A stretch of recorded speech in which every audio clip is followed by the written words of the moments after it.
I'm sure it won't come as a surprise to you that it's been a rough ride if you're invested in the stock market at the moment. Chances are, if you are pursuing financial freedom, then you'll be most likely investing in the stock market through low-cost passive index funds. And it's times like this when the headlines and other forms of media are trying to play on people's emotions and make them take action by panicking and fleeing to the safety of cash.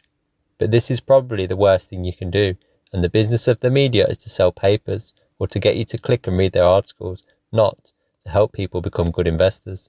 So what's the secret method for dealing with a market crash? We'll get to that at the end of the video. Firstly, it's important to remember that market crashes are normal. And when investing in broad-based global index funds, these drops are only paper losses and only become real losses when you sell. Take a look at this chart. Market crashes are to be expected and have happened plenty of times before, and they will happen plenty of times again in the future.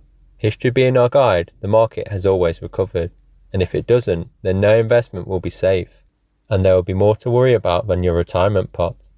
Tins of beans and bottles of water will probably be more important to you than regretting not adding a small allocation to REITs in your portfolio.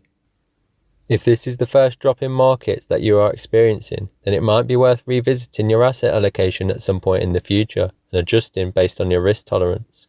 But now is not the time to be doing that. So what's the secret method for dealing with a stock market crash? Simple. Don't check your investments. This is why Fidelity found that the best investors on their platform had forgotten they had accounts.